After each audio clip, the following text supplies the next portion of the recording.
What's up everyone, and welcome back to the MMA Zone. Today, let's get started with Michael Chandler exposes Conor McGregor's game plan. Conor McGregor's announcement that he and Michael Chandler would be competing at 185 pounds was met with plenty of skepticism. Although the pair had previously teased fighting at 185 before, few believed that they would actually wind up competing at middleweight. While nothing has been finalized, Michael Chandler has indicated that his team have been in contact with the UFC, and as such, it's likely only a matter of time before things are made official. In a video for his YouTube channel, Chandler spoke about the fight while shedding light on McGregor's mindset heading into the bout. As he referenced, when he called out the former champ following his win over Tony Ferguson, he stated that he wanted the Irish star at his biggest and baddest, meaning the two should fight at 170. Since then, Chandler believes that McGregor has been hesitant to fight at welterweight, because then Michael Chandler is no longer doing what he's told, as McGregor famously said on The Ultimate Fighter. In addition, he believes that McGregor wants fans to believe he's bigger than he actually is, and is too big to make 155. As Chandler notably pointed out, with all that in mind, he's still unsure whether he and McGregor will actually fight at 185 or not. Although he's made it clear that he doesn't care what weight the fight takes place at, he echoed something Chael Sonnen previously said, suggesting that the fight may not take place at 185 like McGregor indicated. It's fitting that he kind of made it two truths and a lie, if you will. That was one of Chael's things. I won't take credit for that. He's like, it's that old game called two truths and a lie, where you're trying to say something that you're trying to make someone else believe is or isn't true, right? So two truths. June 29th, International Fight Week, truth. Michael Chandler, truth. Lie, 185. Maybe, we don't know. But either way, the laugh makes it more of a troll situation. But from the sounds of things, despite nothing being official quite yet, it's only a matter of time before the UFC finalizes the bout. Next up, let's take a look at Paulo Costa reveals shocking news. While fans have been chomping at the bit to see former middleweight champion Robert Whittaker and former title challenger Paulo Costa compete at UFC 298 following their UFC 284 fight cancellation, it sounds as though the bout still has yet to be made official, despite the pay-per-view being just over a month away. Speaking in a recent appearance on the MMA Hour, Costa revealed that he still hasn't signed an agreement for the fight yet. I will tell you, I didn't sign yet. They didn't send this email. I'm waiting for email. I don't know what happened, but they say Anaheim, and I'm okay with Anaheim. I like the California people. Yeah, I spent a couple months there last year, Orange County. The only problem of Anaheim is the tax, right? California, yeah. All California. They say Anaheim, so I think that the fight is gonna happen. Fans, of course, were floored by the news, given that the situation resembles the previous booking between the two. After clips of Costa saying that he didn't sign the contract continued to go viral, the former title challenger tweeted about the situation, writing, "Fight is on, just waiting this get-on email from UFC." Costa has been no stranger to fight cancellations in the past. Since 2022, he's competed just once, while having 3 fights canceled per Tapology's records. Given that, it appears as though he is on thin ice with fans. Next, let's take a look at UFC breaks silence on drug testing in 2024. The end of the USADA era has been met with mixed reactions from the MMA community. While some have been wary of the change, others, like John Jones, have celebrated the end of the UFC-USADA partnership. With Drug Free Sport International handling the promotion's testing as of the start of 2024, Jeff Nowitzki has provided reporters in attendance at the UFC Vegas 84 Fight Week an update on how testing has gone to start the year. MMA Junkie's Nolan King relayed his statement to fans, writing, Jeff Nowitzki tells reporters at UFC Vegas 84 Media Day that the new drug testing program is underway, with 30 tests already completed from around the world. Test numbers are available on the UFC anti-doping website with 2024 updates coming soon, he says. The new database, which will provide transparency regarding how often fighters are tested, has been updated with testing numbers from 2015 all the way through 2023. According to Nowitzki, the site will soon reflect the tests conducted in 2024. As Nowitzki had previously indicated when the partnership was announced, Drug Free Sport International has over 5,000 sample collectors around the world, who test athletes in over 100 countries, giving the UFC a broader net to cast when it comes to testing international fighters. Now, let's shift gears and take a look at UFC Fight Updates. As we head into the weekend, where Magomed Ankalaev and Johnny Walker will run back their UFC 294 clash, let's take a look at some UFC fight updates, starting with bantamweight fight between Christian Quinones and Raoni Barcelos, set for the UFC Fight Night Mexico card on February 24th. The bout will see Quinones look to bounce back from a loss to Kyung Ho Kang back in June, while Barcelos will look to snap a two-fight skid that saw him draw back-to-back losses in 2023. The following week, at the UFC's highly anticipated Saudi Arabia card, Vinicius Oliveira and Yanis Ghemmouri will compete in a highly anticipated bantamweight fight, where Oliveira will be looking to make his successful debut against Ghemmouri, who's eager to bounce back from a loss to William Gomez in his UFC debut back in September. Later that month, welterweights Brian Battle and Angie Lusa will compete on March 16th at UFC Vegas 87, which has yet to receive a headliner. The bout will see Battle look to build on the two-fight win streak that has seen him stop back-to-back opponents, while on the flip side, Lusa looks to build on the two-fight win streak of his own that most recently saw him defeat Reese McKee back in September.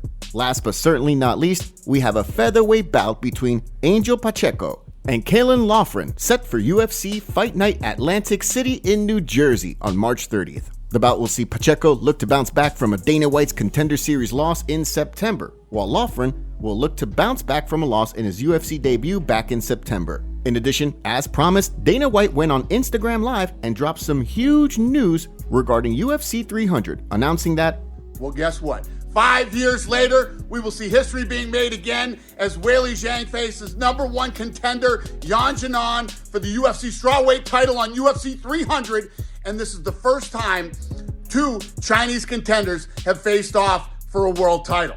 Next, let's take a look at Islam Makhachev reveals huge news. Dana White recently left fans puzzled when he indicated that Charles Oliveira and Arman Tsarukyan would be competing in a highly anticipated #1 contender fight, given that Islam Makhachev is injured. Based on Makhachev's manager Ali Abdelaziz and videos posted on social media, the lightweight champ doesn't appear to be injured whatsoever. While White has indicated that Oliveira versus Tsarukyan is a #1 contender fight, the champion dropped some news of his own, indicating that before he fights the winner of that fight, he would like first to compete against Justin Gaethje in June. He dropped his two-fight plan for 2024 on social media, writing, June 8 UFC pay-per-view versus Gaethje, November UFC MSG versus Oliveira/Arman, February 2025 versus anybody, inshallah. While many were excited about the news, others pointed out that Makhachev has also expressed an interest in moving up to 170 in pursuit of champ status, with Chael Sonnen going so far as to say that if the UFC doesn't let him move up to welterweight, the champ may retire sooner than expected. Despite that, Makhachev's plan makes no mention of a move up to 170, leading many fans to believe that the earliest he could potentially move up would be the February 2025 fight that he referenced in his post. Next, let's take a look at Israel Adesanya receives good news. Former UFC middleweight champion Israel Adesanya has been discharged with conviction by an Auckland District Court judge after being hit with a drunk driving charge on August 19th. Adesanya appeared in court on Wednesday, where his lawyer argued that if he were convicted of the charge, he could run the risk of losing sponsorship deals totaling hundreds of thousands of dollars, with the Last Stylebenders attorneys also swearing an affidavit indicating that if the sponsorships were pulled due to a drunk driving conviction, the former champ could be made to repay 50% of sponsorship money. In addition, his team argued that if he were convicted, he would also deal with problems trying to enter other countries for work, with his attorney using the upcoming UFC 297 card in Canada as an example. Judge Winter, who presided over the case, acknowledged the repercussions Adesanya's career would face if convicted would be disproportionate to the crime, instead suspending his license for 6 months and ordering him to pay a $1,500 fine directly to a Stop Drunk Driving charity. In addition, Adesanya also has to pay $296 for medical and analyst fees and take a Stop Drunk Driving course. In a message to his fans, the champ was quoted by Stuff.co, a local New Zealand outlet, as saying, "I'm disappointed with my decision to drive. It was wrong. I know that people might follow me, and I want them to know I do not think this behavior is acceptable." From the sounds of things, the former champ is expected to be in Canada for the upcoming UFC 297 card, leading many to wonder if he will fight the winner. Next, let's take a look at Michael Bisping makes huge prediction for UFC 300. While some of the UFC's biggest stars, like Conor McGregor, Jon Jones, and Islam Makhachev, all ruled out for UFC 300, the MMA community has continued to wonder just who the promotion will be able to book for main card fights. Although a welterweight fight between Leon Edwards and Belal Muhammad is likely to be finalized according to the champ, the expectation is that the UFC will add another title fight or two to the main card. According to Michael Bisping, with Tom Aspinall eager to defend his interim heavyweight title, there's an opportunity for the UFC to bring back Brock Lesnar. He spoke in a recent video for his YouTube channel. And UFC 300, will we see Brock Lesnar on there again? It sounds stupid because Brock Lesnar is no spring chicken, right? He's 46 years old. 46 years old. But remember Randy Couture? He fought onto a ripe old age to about 47, I think. Well, call me crazy. Call me Tom Aspinall's #1 fanboy. But could you imagine Brock Lesnar versus Tom Aspinall headlining UFC 300? Maybe it's just wishful thinking, okay? But Tom Aspinall, Brock Lesnar, that would just be mental, right? And that is the type of thing I think the UFC are going to do. Of course, although Lesnar competed at UFC 100 and UFC 200, the last time he competed, he notably failed a pair of drug tests surrounding his fight with Mark Hunt. In addition, Dana White also indicated in 2019 that Lesnar made it clear to him that he is indeed retired. Joe Rogan sends a warning to Dana White on a recent podcast for the gloves fighters use, claiming that the UFC gloves encourage eye pokes, where Trevor Whitman's gloves force your hand to be closed so there's less chance of eye injuries. Sean Brady, who was his guest, also agreed. Here's what they had to say. Dude, the UFC, I don't know what happened. I don't know how it went wrong. But the UFC was talking to Trevor about using his MMA gloves. He has absolutely superior MMA gloves. They're the best. Yeah. No one even comes close. And when you make a fist with those, it encourages a closed fist.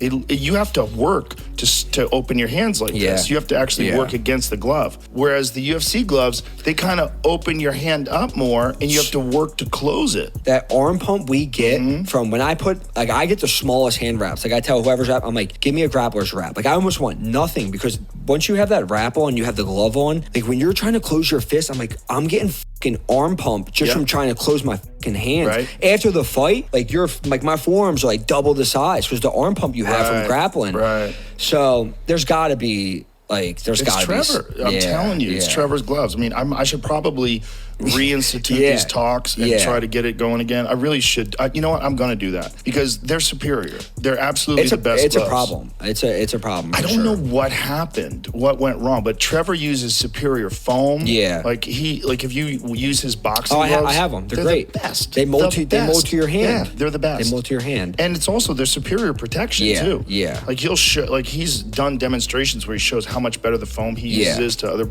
cheaper foam. Because it's fighters making stuff for fighters. Right. It's not people who aren't doing it. Israel Adesanya reveals horrible news about his current injury and gives a timeline on when he'll be back to training. Here's what Izzy had to say. Probably end of next month, maybe. But I think with the way I heal my body, I don't think maybe it'll take that long. But yeah, end of next month, I'm probably thinking maybe earlier. We'll see. But I'm gonna go do rehab now. My rehab protocol with AB, my strength coach at Base Benefit. And yeah, things are tracking along nicely. Top comments. Jon Jones calling Tom's belt fake, even though when he comes back, he doesn't want to fight him. He wants to fight someone who hasn't fought in a couple years and got knocked out. Dana White says he doesn't do gimmick fights, but that's exactly what this is. Phenomenal show as always. So great to see how Teddy Atlas has embraced the UFC and MMA in general. He has a brilliant mind for combat sports. I really don't see why more fighters don't utilize his knowledge. One of the best minds out there. The real fight between Masvidal and Nate Diaz would have been bare knuckle. He probably refused to wait until October to fight him. Islam fights once, maybe twice a year. Make sure to leave a comment and you might get featured in our next video. Thanks for watching. If you enjoyed, make sure to subscribe and turn on notifications to never miss any MMA news. Check out our video from yesterday if you missed it. See you tomorrow.